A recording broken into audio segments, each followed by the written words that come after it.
Good morning, ladies and gentlemen. Good morning, sir. You can see this is the first of two lectures I'm giving to this course, both on continuous speech, what happens and the differences that occur when speakers are saying numbers of words one after another in the form of sentences and so on, as opposed to what words are like when they're uttered in isolation. And this first lecture is on reductions to the articulation of words. Now, this is a very important topic, in my view, because a very characteristic thing about the English language is that people hurry over things that are unimportant to them, and they group together quite closely, but say quite quickly the things they consider less important. So there's a problem, often of being understood, if you don't do the same thing as the native speaker does in this respect. So, this is what I've just said then. Weight to important syllables, neglect of the unimportant. And the upshot of this, the result of this preference, is that some words actually change their form. Now, we identify a word as consisting of a certain set of phonemes. And what happens is very often the phoneme set changes when we pronounce these words differently according to our needs. And what our needs we see are, there's a need to make clear what we mean by grouping together words that belong together grammatically and separating more words that don't belong with other groups. So now there are four principal ways in which we do this, the things we do to words, how we change the normal form of the word. If you regard the form you find in the dictionary and say it in isolation, if you regard that in its normal form, then we subject the word to one of four main processes. The first one we call assimilation, which will involve also a particular type of assimilation we call coalescence, and then the other three are elision, that's omission of the sound, compression, that's turning what would be two syllables into one, and liaison, which is linking. So, as I say here, we change phonemes under what I call rhythmic pressure. You exert a pressure to unite words into a group because you think they belong together. And this is a very important part of your signalling. You're signalling your message to people when you're talking English. And if you don't make the kind of signalling processes that we normally use in speaking English, then you'll be less comfortable to listen to, you may be less comprehensible even. So, what I call it, this process is rhythmic integration. Rhythmically integrating groups of words which are unified grammatical entities, I put it here very beautifully, yes. Now the first one is assimilation. Well, I've got very good news to you about this one. This is in many ways the least important of these phenomena, because practically all assimilations that we make in English are optional. Optional in the sense they're at the speaker's will. He can either make them or not as he feels necessary. And of course, what people do in speaking is they don't decide, oh, I shall assimilate this word, but I won't the next sort of thing. No, they do it quite subconsciously, but habitually. And they don't do it with total regularity. So, in fact, then you can be totally relaxed about what happens in assimilation. And there are two kinds of assimilation, by the way. There's the anticipating assimilation that starts to put the speech organs in the position for the next sound before you come to it. And there's the reverse of that. But anyway, there are very few cases of assimilation that you will sound wrong if you fail to use them. The ones I've drawn your attention to here are a couple of examples at the bottom line here. We change the S to esh, and we change the Z to je in things like bus shelter and is she, for instance.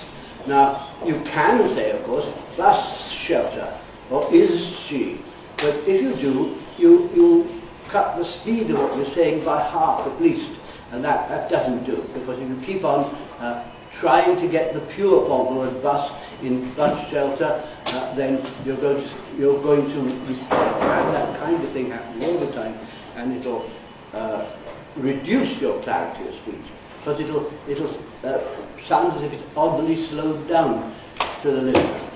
So the point is, you must aim, and the most important thing in speech is not to bore or tire or worry your listener, and you want to be adequately fluent. You want to go at the sort of speed that is normal and natural, and that facilitates understanding. People can understand you better if you're going at a normal speed. So there's a warning here not to slow down artificially, but to keep things going smoothly as you need to, and make any breaks in the flow of speech where they are necessary to signal some fact, a grammatical matter and so on. And I'll give another example here of something you can avoid doing. Don't try and say cruise ship instead of cruise ship. Don't say horseshoe instead of horseshoe. And what happens is missing a sound altogether. And very commonly, the second stage in this assimilation, and a word like horseshoe, for instance, will become horseshoe.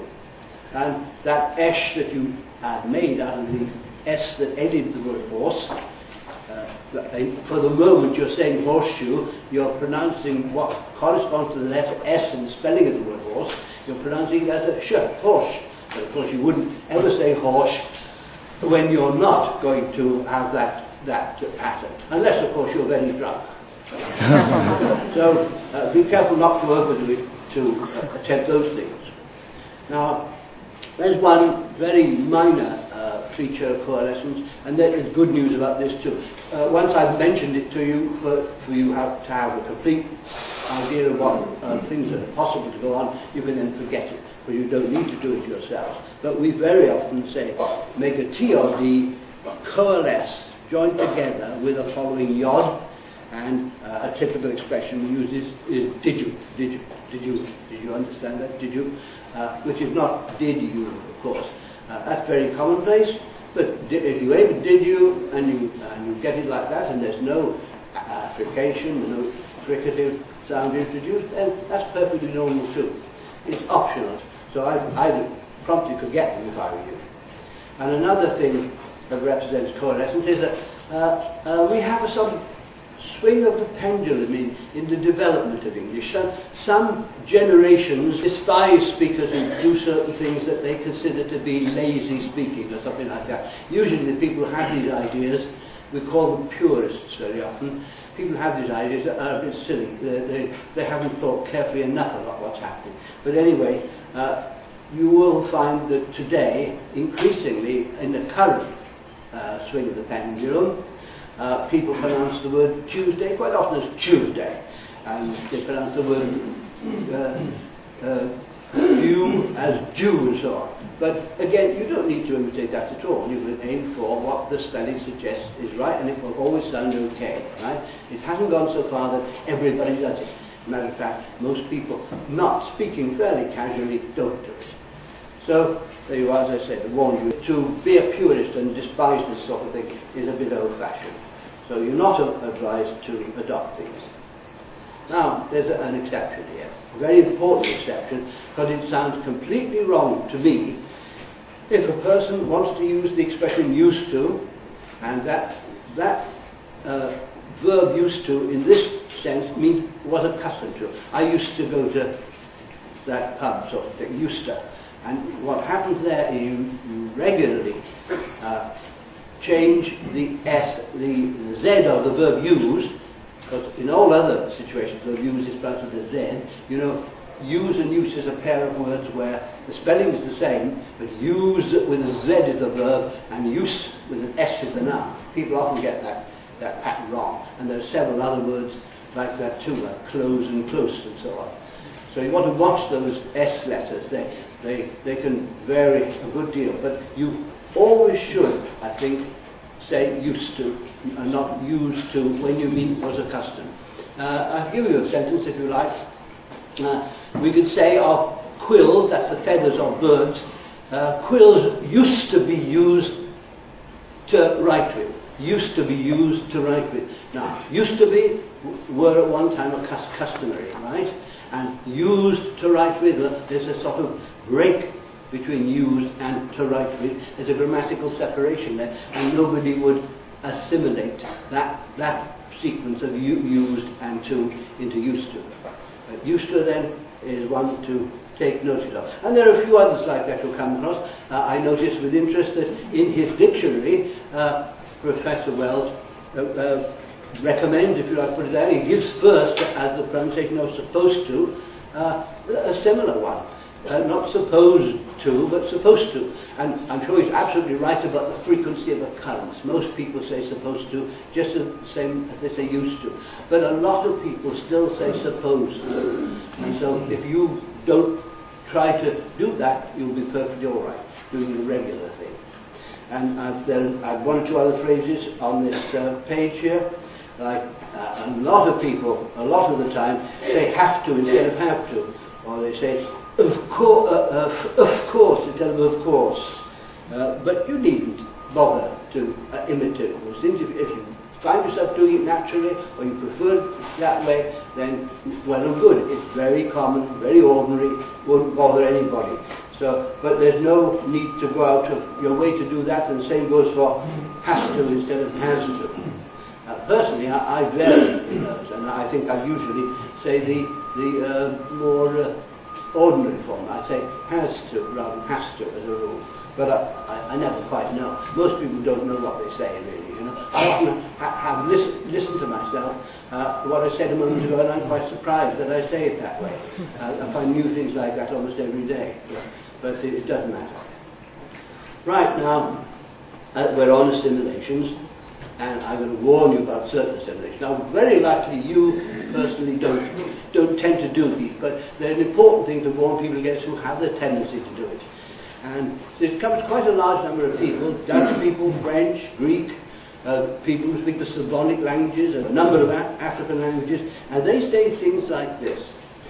Instead of saying back door, they say back door. Instead of saying baseball, they say baseball. Now, I've written them out so you can see them in the false spelling, if you like. But this is what the listener, the native-speaking listener particularly, hears when he hears baseball. He pictures baize, which is some green cloth you put on billiard tables and things like that. And if you don't say bus route, avoiding this assimilation, then you get buzz route. Instead of iceberg, you get iceberg. Instead of juice bottle, you get Jew's bottle. Very strange. Instead of wristwatch, you get wristwatch. Whatever a riz is, I don't know. But watchman becomes watchman. Rope ladder becomes rope ladder. And roast beef becomes rose beef. Now that's what I call French done. French done. But there's another kind that I call Yorkshire. Looking in this great 3-volume work of Professor Wells called Accents of English, you'll find he has quite a little bit about this Yorkshire style. And I live in the midst of this. I've lived for the last 35, 40 years in Yorkshire, and near Leeds, where I was on the staff of the university, the Department of Linguistics and Phonetics, and I hear it every day in friends and colleagues and so on. It's a natural thing to do for them, but it's not natural for anybody else in the whole of the English-speaking world. All the millions and millions of speakers who speak standard English in below the equator, in South Africa, Australia, New Zealand, the whole of America, no one does this except Yorkshire folk, right? They say dreadful instead of dreadful, and they say fock patches instead of fog patches, and they say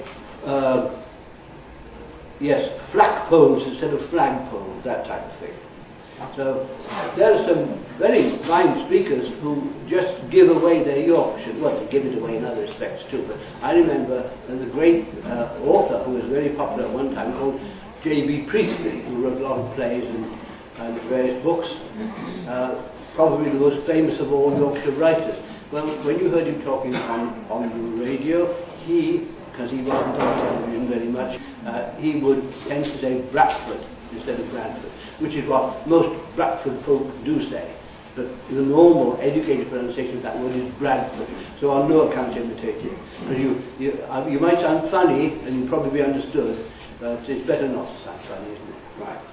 So, yes, well, there are various other sporadic assimilations people make, and they will depend on your own language, really, how it affects you. But one I've noticed very often, and one always sounds awful to me, really, is when I offer somebody a drink and they say, I'd love one. Well, obviously, you know, they've let the V at the end of love contaminate the W at the beginning of one. Because the word spelled O-N-E, one of the nastiest spellings in the English language, isn't it? It begins with a vowel letter, but the spoken form begins with a W.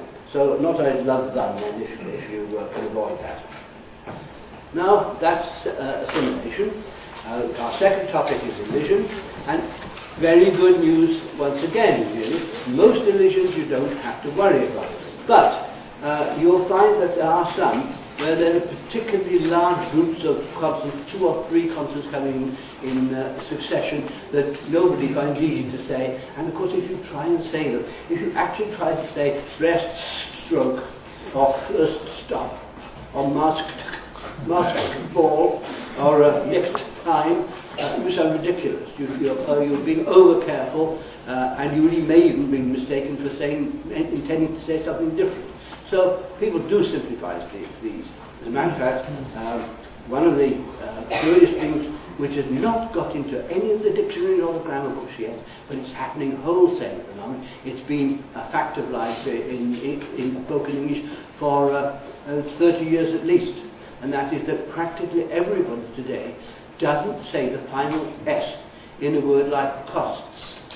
I have to slow down and be careful to say that. And certainly you never hear it if another word follows immediately, but nowadays you don't hear it whatever follows. If the word costs is spoken in isolation, most often most speakers will not say that final S. Now they used not to do that 50, 60 years ago. I know because I was around then. They used not to do that. They started doing it for the typical motive of people who change their speech. They wanted to sound better, and they thought, you see, 50, 60 years ago, people used to pronounce the word costs. I'm using the artificial pronunciation now, so you know I'm saying it, I'm saying the S, the T, and the S. They used to pronounce costs as costs. Now, that was just making a double S or a long S, costs. And then people noticed that the T was being left out, so they thought to themselves, subconsciously, but oh, we must put that T back in. It's naughty to leave out a T. So they put it back in. But the effort was so great that they couldn't manage to say the final S then. It was too much trouble. Now we've got a whole set of words. In grammar books they'll have a short group of words, like sheep, for instance, which are the same in the singular and the plural. But the plural of cost or post or whatever it is also the same as the singular these days, for most people. Now, again, you probably find it easier to do that than not to do it, because it demands a big effort if you say the STS at the end of the word, all of it. So, one or two other items of this sort. We very often drop, I'll give you some examples here. The expressions I've given are the wrong spellings of them, but they do represent exactly how we say them. And they're good deal, take care, Prime Minister, and extra attention, for instance. For what, if you slow down and say it correctly, is good deal, take care, Prime Minister, and extra attention. But in fact, most people haven't got the time to say those properly, if you want to put it that way, and they tend to make that sort of adjustment. Now, in your case, I say it's good news, you don't need to bother to follow that pattern. But you should be ready to receive it, you should be ready to understand it when you hear it. Another place where the language has been changing in the last 40 or 50 years, people used to say things like actually, generally, obviously, usually, but now those are very unusual pronunciations. The pronouncing dictionaries are very slow and hesitant about catching up with these things. They don't like to anticipate new developments. But it sounds completely old-fashioned and wrong to me to say usually. Usually. 4 syllables. No, they're not 4 syllables these days. They're usually, here it is, usually 2 or 3 syllables. And usually, for instance, in a very common pronunciation, that's just 2. Usually it's 3, but usually is it just isn't normal. I mean, it sounds like you just dug it out of the ground from several million years ago. Okay. So, and another kind of thing too is people used to say, or tried to say, temporarily. And I can almost remember the last time I heard that. I had to rush and make a note of who it was that said it, because it's so unusual, right? People in the last 40 years have given up saying temporarily, and they've taken one of 2 routes to make it easier. They either say temporarily, which is very common indeed. I've heard it this week from announced on the radio, temporarily, and then of course it coincides with the adverb formed on the on the adjective temporal. Now I don't know whether you know the adjective temporal. It's not a very common word in English, but it's the word used to distinguish between the ecclesiastical or religious, if you like, use of ideas and so on, and the ordinary everyday use. Everybody's perfectly happy to pronounce the word formally, temporarily, as temporary. And if you go back to the old pronunciation, you'll sound like some ancient old fogey like Daniel Jones, for instance. would all say those like that. And I said there's another route they have of simplifying that matter. They can do what Americans do and say temporarily. And that happens with words like primarily and becoming primarily and so on. Another one I just heard in the last 24 hours. Right. So one more thing about these then. When you have an English word ending in a plosive consonant and another word following that doesn't begin with a vowel but brings another consonant, then the habitual thing to do is not to release the first consonant. So you don't say outtake but outtake and so on. And now I've given several examples here which are not pronounced take care or postman or windmill or grandfather. I occasionally hear some rather self-conscious speaker try to do this. They sound silly if they do, right? Occasionally some people will try it, thinking they're speaking better than everybody else. But of course, the chap who thinks he's speaking better than everybody else, there you are. So there's another little warning then, not to overdo that sort of thing. And another warning again, and I've just set to my class in pronunciation, I set them a passage to transcribe. And they've done it very nicely, most of them, except when they came to the word Christmas, they noticed there was a T in it and they kept it in their transcription. But people haven't pronounced the T in Christmas for about 1,000 years. Right? I wouldn't put the clock back that far. Christmas has never had a T. No. I mean, I don't say I've never heard anybody say it. I have. I've heard somebody try to say Christmas. And when they did, they sounded quite ridiculous. So, and there are various other words like that that are misleading. Blackguard is one, not a very common word perhaps. And there's cupboard. Cupboard, of course, is a very common word. And it hasn't been pronounced cupboard or something like that since the time of King Alfred, 1,000 years ago. I wouldn't go reviving that one either. And even less noticeably, the word evening. It's amazing how many people think because it has 3 syllables in spelling, evening, that they're going to say 3 syllables. But it's practically non-existent amongst natural speakers of English. To say good evening, you immediately give yourself away as not a native speaker of English. Good evening, just 2 syllables, eve and me. And the same goes for a number of words like general and several, is the example I've given you here. Soften too, and I've noticed that they rather got crossed with each other, the words soften and often at the bottom there.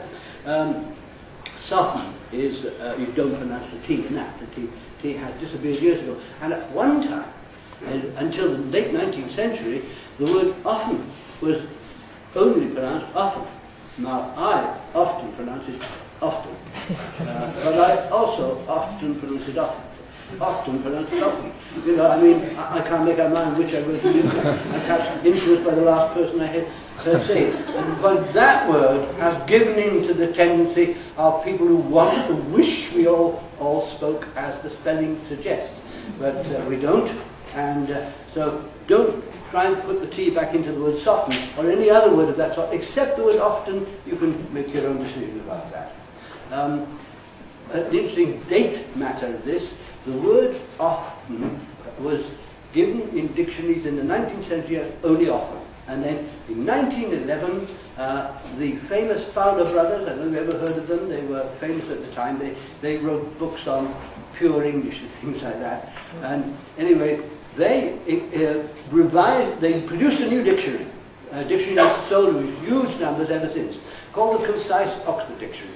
And it was made into a single volume by boiling down the numerous volumes of the Great Oxford Dictionary, right? So in 1911 they issued it, and they made a comment.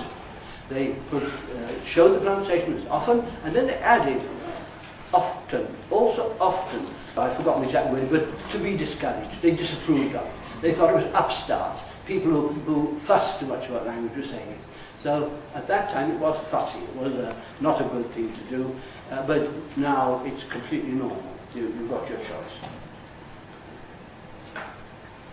Another sequence that you have to be careful of too is people often don't notice that although we run so many other things in together, when we have an affricate, ch or ja, ending one word, and an affricate or beginning a word and having an affricate before it, ending one word beginning the next, then we release that first one. We don't let it be swallowed.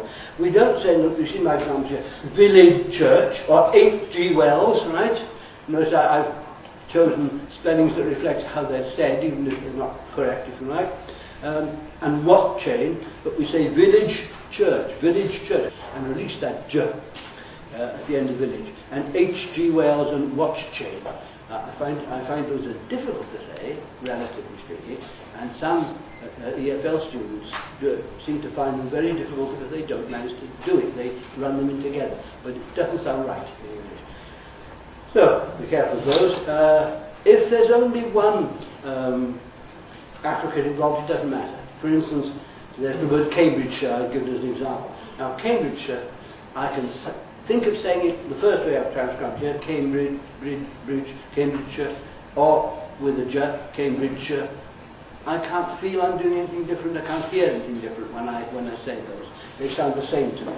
So there you are. Further simplification. Now, you see, we make various simplifications, mainly by elision, when we're speaking ourselves. But there are ones that EFL users often make that we don't make, that we don't think are authorized simplifications. And a good example of that is that people have trouble with the plural of the word month. The word month has a plural months, but in fact most of us don't pronounce it that way. What we do is we make it easier by dropping the th, and instead of saying months, we say months, months ago, right? Well, some people think that that's rather lazy way of saying it, but it's what people normally do.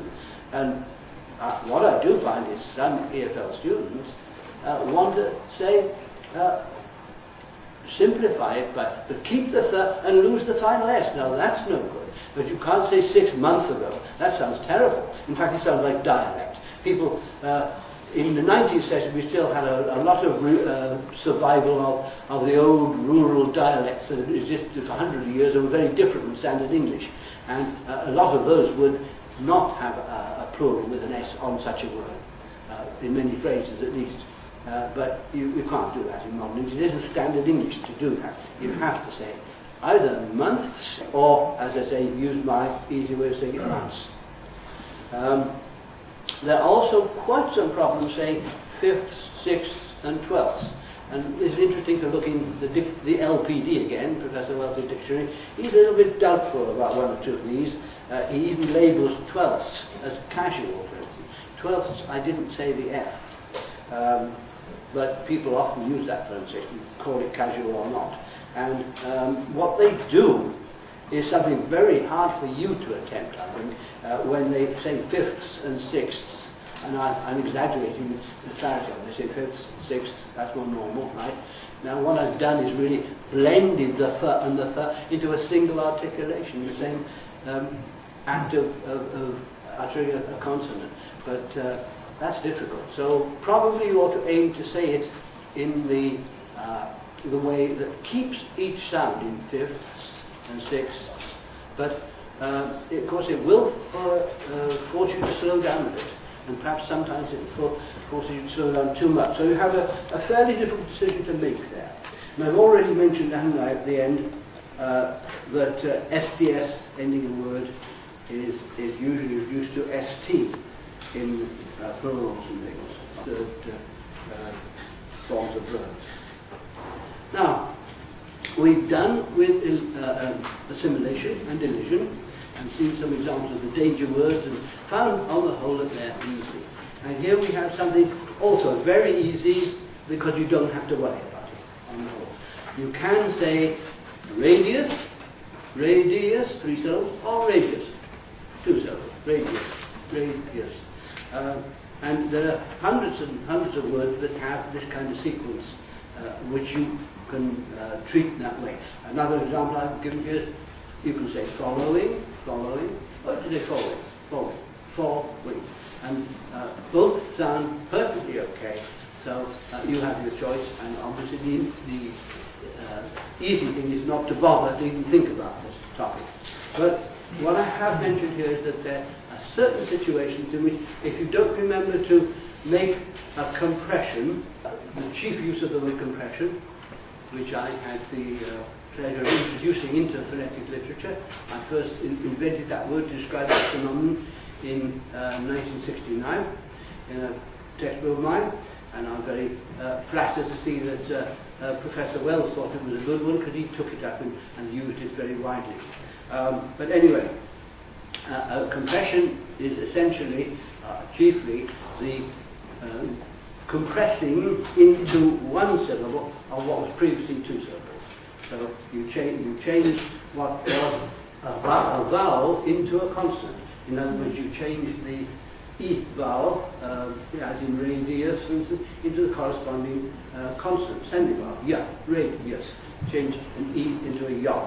But here's the one kind of example which I would think is probably best for you to try to, if you're aiming high, at a good, smooth kind of English that really is very acceptable to everybody and doesn't make people suddenly notice that you are not speaking English in the most ordinary sort of way, but doing something rather different from other people. If you think of the words fireman and powerful, right? Now, if I say fire, that's fine, right?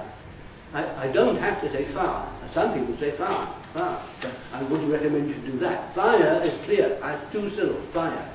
But if I take the word fireman, now I don't say fireman, as I don't say powerful, right? If I say them like that, it's something as if I'm treading very carefully, if I'm anxious not to get them wrong, or something of that sort. What I do is I compress, smooth out a bit that sequence. So I practically lose the I in fireman, and I practically lose the U in powerful. Not our, but powerful, fireman. Those smoother pronunciations are the normal ones. And the dictionaries don't really help you a lot with this, although I think the LPD probably puts such a vowel in italic type, which is a guide to you too, that you can leave it out, and also a hint perhaps that people usually do leave it out. So that's the way to deal with those things. Power station again. If it's a compound like that and there's another thing following it immediately, and they're a unit, then you rather reduce the articulation, you compress the articulation, hour, which some people call a triphthong, but it's got 3 vowel letters needed to transcribe it. You compress it to a single syllable. And of course a triphthong, a real triphthong would be at least 2 syllables. Other examples given here, Empire and Russia. I particularly like the example Russia, right? Because very often when I have students speaking to me about what used to be called the Union of Soviet Socialist Republics, they would refer to Russia. Where do you come from? I come from Russia. The trouble there is that there is a word Russia in English, right? But it isn't that country, right? Russia is a typical, very common way of pronouncing this word, rush hour, because nobody says, oh, I got caught in a traffic jam in the rush hour. Hour, fine. You make it strong, but if you're going to put it together and have a compound word like that, when it's an unstressed section of that word, rush hour, you can make it a diphthong if you like, or even smooth it out to rush hour, and then you've got only the R vowel there, not even our diphthong of any sort. But yeah, don't make too much of that. Don't say rush hour, and don't say empire. Empire, no. If it's that neglectable, so that you don't do that sort of thing with it. Okay, let's get on. Liaison is our last topic, and there's a simple rule about this, and it's if you've got a word ending in English with the spelling R at the end of the word, or the spelling RE equally, because the E doesn't count for much, and this word ends with R or a schwa, and you notice R or an I put in there as phonemic units, but I have enclosed the schwa in brackets, because that means the sound schwa, not just the phoneme schwa. And the sound schwa, this is, I think, enables me to make this rule very short, but the sound schwa occurs at the end of various other sequences. For instance, the diphthongs ear, and all end in the schwa sound, so they come into this generalization too. But anyway, if a word with letter R in the spelling ends with schwa or one of those three other vowels I mentioned, they are usually rather open vowels, the high close vowels are not amongst them. If it ends like that, then when another word follows which begins with a vowel, the normal thing to do, thank you, I've got 3 minutes to go. The normal thing to do is to carry that R on. Well, actually what is happening is we've never not had it, right? We've dropped them in the places where it's more awkward to say them, but here we feel it helps almost to link to the following word. And we call that linking R. And it's universal to do that. And I'll give you in a moment some phrases where you really shouldn't leave it out. But now I'm not going to talk today about the so-called intrusive R, because people are so used to using this schwa ending words that it have an R spelling, that they do it whether they've got an R spelling or not. And practically everybody who's a native English speaker of the kind that you're studying will say the idea of it. Right? Now there isn't any R spelling, I know, but we're so used to having the schwa ending and doing it that we do it with that. Now, here's a little warning, my last warning to you. And that is that you will sound quite abnormal in your British English, if you like, if you don't cultivate making this R link when you've got two words very closely grammatically connected, and one ends in R and the other begins with a vowel. And I've given some examples of this. Our own, or else, better and better, later on, far off, other end. If you say our own, or else, or better and better, later on, far off, other end, you sound very strange to me. The only people who ever done that, it used to be a fashion in the early 30s amongst rather precious people at Oxford or Cambridge, right? And some elderly ones still do it. If you know the voice of the poet Stephen Spender, he could do that kind of thing. But most people have dropped doing that as sounding too precious to do. And of course, what you will find that are purists, are people who want to tell others how to speak, and they castigate, they grumble at people who do make the R links when there isn't an R in the spelling. But they are talking nonsense, because it's perfectly natural to make that linking. And such people as that, they talk about, they say, this person is not saying law and order, as they want to say it, but they're saying law and order, right? Laura and order sounds like a girl's name, right? This is Laura, whose first name is Laura.